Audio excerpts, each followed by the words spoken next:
มไม่ขา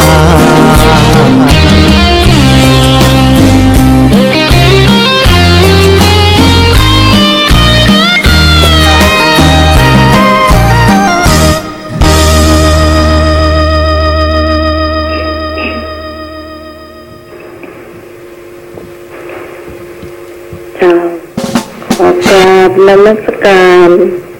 พระธรรมเสนาบดีรองเจ้าคณะภาค7หลวงพ่อวัดพระธาตุดอยสุเทพพระเทพประยัติเจ้าคณะจังหวัดเชียงใหม่หลวงพ่อวัด7 ยอดพระครูปริยัติเตียนุสาเจ้าวาดวัดฝาหินรองเจ้าคณะอำเภอเมืองเชียงใหม่พระครูสมุวิศวัตวรจิโจรองเจ้าวาดวัดฝาหินซึ่งเป็นช่างเทคนิคเป็นผู้อำนวย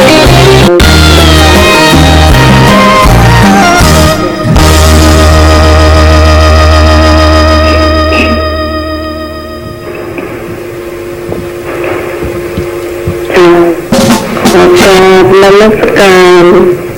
พระธรรมเสนาบดีรองเจ้าคณะภาค7หลวงพ่อวัดพระธาตุดอยสุเทพพระเทพประยัติเจ้าคณะ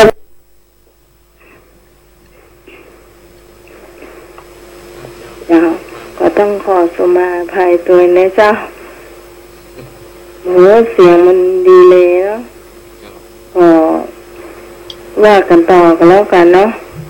พระครูสมุวัดวรกิโจรองเจ้าวาดวัดสาหินโซลิช่างเทคนิคเป็นผู้อำนวยการของสถานีและคอยควบคุมเสียงให้กับรายการธรรมะในเพื่อคืนวันนี้ด้วยคนใหญ่แล้วบ่ต้องมาสอนที่หีบในจรไผ่สอนมันเต้นเจ้าวันนี้กำข่าวเอาสั้นๆก็ขอสวัสดีคุณผู้ฟังที่อยู่ต่างบ้านทุกคนทุกท่านที่กำลังรับฟังคลื่น104.50อยู่ในขณะนี้เจ้าวันนี้ข้าเจ้าพิสมัยสุริยดานกับมาพบปะกับคุณผู้ฟังเหมือนเช่นเคยทุกวันเสาร์และก็วันอาทิตย์ละการทำแล้วเจ้าใครคิดตั้งหาการท่องก็โทรเข้ามาในเจ้าเดี๋ยวถ้าหาเปิดไฟก็โทรเข้ามาพร้อมทั้งทีมงานธรรมะใครเครียดทั้งทีมนะเจ้าตอนนี้ท่านสมัครรอคุณผู้ฟังอยู่แล้วเจ้านิมนต์ท่านสมัครเจ้า10 นิ้วขอนอบน้อมแด่องค์สมเด็จพระสัมมาสัมพุทธเจ้าพระสาวกพระอรหันต์พระพุทธพระธรรมพระสงฆ์แก้วอันประเสริฐและ10 นิ้วขอกรมกราบพระมหาเถรานุเถระทั่วประเทศได้เจริญพรโยมพิสมัยผู้ดำเนินรายการได้ไอ้ใส่ประการตลอดถึงท่านผู้ฟังที่สดับรับฟังอยู่ทางบ้านทุกท่านทั่วตำบลทั่วโลกทั่วประเทศไทยเจริญพรเจ้าต่อไปสัพการเจ้าขอนอบน้อมแด่พระผู้มีพระภาคเจ้าซึ่งเป็นผู้ไกลจากกิเลสตรัสรู้ชอบได้โดยพระองค์เองมัสการพระอาจารย์สมัครครับเจ้าเจริญพรมัสการอาจารย์พระครูวิศวัตอีกครบนะครับวันนี้น้องใหม่น้องสวัสดีเจ้าดีท่านผู้ฟังนะครับวันเสาร์วันที่เท่ากับมาปะกันเนาะเราที่มีเวลาโอกาสแป๊บเดียวนะวันเวลาแป๊บเดียวเนาะแต่วันตกดินเนาะความสุขของคุณผู้ฟังเจ้าอาจจะมีรายการนี้รายการเดียวที่เหมือนกับว่าผสมผสานทั้งความสุขทั้งความหูเจ้ามีความสนุกสุขสันต์ด้วยมีเพลงฟังด้วยมีธรรมะพุทธประวัติเจ้าทุกอย่างอยู่ในห้องหมด3 ชั่วโมงนี่ก็มา ใจธรรมดาเนี่ยเจ้าเนาะคุณผู้ฟังวันนี้โทรศัพท์ใจได้หมดเนาะท่านสมัครเนาะที่คือข้าวว่าใหญ่โอ้ดีทั้งสองเครื่องเลยเจ้าคนใหญ่แล้วถ้ามาสอนนี่ก็เจ้าคนใหญ่แล้วถ้ามาสอนที่หีบในจรไผ่สอนมันเป็นตามนี้เนี่ยถ้าคุณผู้ฟังบ่อยๆนี่จะได้ยินจากหลายเจ้าหลวงพ่อตุ้งทองได้ยินเจ้าได้ยินเป็นยกพระเจ้ากันนี้บ่อยนะเจ้าช่วงเช้าท่านพระครูสมุวิศวัตก็เปิดอยู่เนาะจ้าตะกี้ยังนั่งฟังอยู่ตะกี้ก็เปิดเนาะกำลังตั้งวิทยุตั้งโทรศัพท์ไว้แล้วก็สำนักเปิดวิทยุเนี่ยเอาไว้เนาะคือหายากหาคนมาตามอยากตัวแค่เสียงข้างหัวเพื่อนไม่เอาของเป็นเขาก็ต้องใส่หัวตัวแล้วความหมายก็ว่ามันหมายความไงก็หมายความหมายความว่าคนที่ใหญ่แล้วเนี่ยหรือว่าอาจจะอายุสัก40-50ไปแล้วโตๆหมดแล้วนะไม่ต้องไปสอนเพื่อนละเจ้าไม่ต้องไปสอนเพื่อนละเพื่อนเป็นเพื่อนของเพื่อนเองเพราะว่าอย่างเพื่อนเปรียบเทียบไว้ว่าเหมือนกับที่หีบไปจรดึงอย่างนี้ไปสอนมันเต้นสักตัวเพื่อนคนเดียวเจ้าบางคนก็ว่าคนจมูกยาวนะสอนไม่ต้องสอนว่าบางทีก็มันจะมีการหนึ่งนะตอนนั้นนี่คนจะลักหมอกน้อยๆก็อ้อมปอกนั่นนะกรรมนั่นนะเห็นสักกรรมโยก้อยกรรมเก่าจืดตัวมาเห็นเจ้าอย่างให้ชาวประการนี่คิดว่ากรรมนี้มีความหมายต่อไปอย่างไรเจ้าหันตุยนะครับแต่ว่าเพิ่มเติมบางส่วนนี่คนเฮานี่เพราะว่าสมองคนนี่คนสร้างมือคิดเนาะไผ่บอกว่าไผ่เนอร์ไผ่มีความคิดแตกต่างไปอย่างใดถือว่าผิดเนาะถ้ามันอยู่ในทำนองของธรรมอยู่ในกรอบที่เขาจะแชร์กันได้นะครับที่ว่ามันนั่นหันตุยแต่ว่าที่บาหันตุยหรือว่าใช้คำว่าบาหันตุยดีกว่าเพราะว่ามันจะเป็นคำรุนแรงไปเหมือนกับจะชวนผิดกันเอาอีกดีกว่าบอกว่าหันเพิ่มเติมเนาะหันเพิ่มเติมแล้วก็โปรทับคำหันเพิ่มเติมนี้ไว้ตุยเนอะ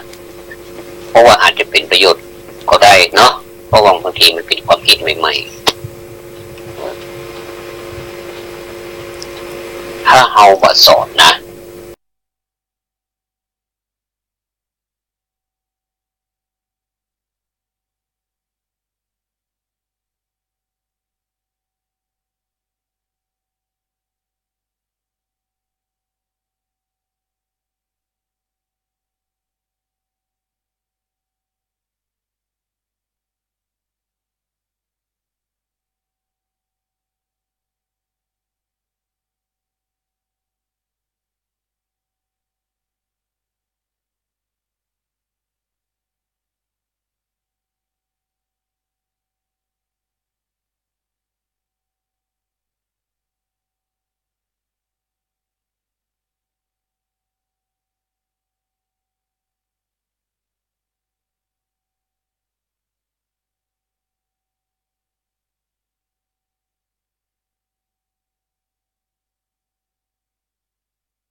ผู้ว่า ใจได้อยู่ที่มันกว่าต้องฟังกว่าต้องหมดนะเนาะกว่าต้องหมดนะแข่งนะอันนี้ผมจะอันหื่นมาหื่นเดียวถามไม่แดงเดินไปกวาดวัดเลยล่ะ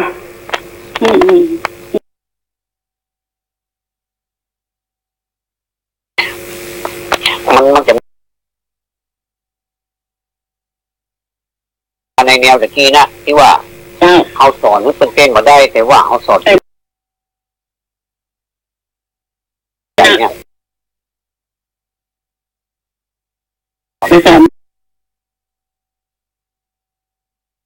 ใช่นะ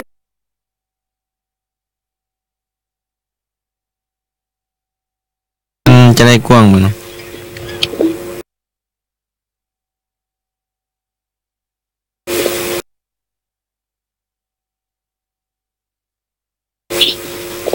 ขัน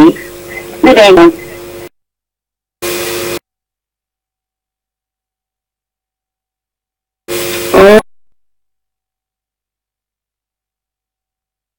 ยัง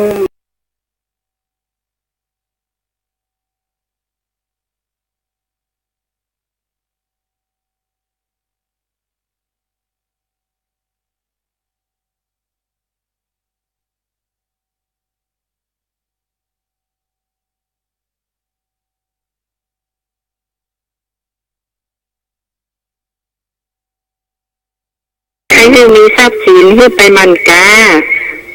กันอยากขึ้นสวรรค์ชั้นฟ้าให้มันจินมันตามแม่นกอปัญญาใหญ่เลยแม่นนะก็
ผู้ฟังสามารถโทรเข้ามาได้เนอะ0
ก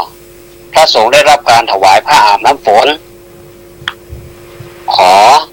พระสงฆ์ได้มีเวลาศึกษาพระธรรมวินัยมากขึ้นพอพระสงฆ์ได้มีโอกาสกล่าวคำตักเตือนซึ่งกันและกันงอพระสงฆ์ได้มีเวลาพักผ่อนจากการเผยแผ่พระพุทธศาสนาเตือนออกช่วงฤดูเข้าพรรษามีประโยชน์อย่างไรต่อพระสงฆ์กพระสงฆ์ได้รับ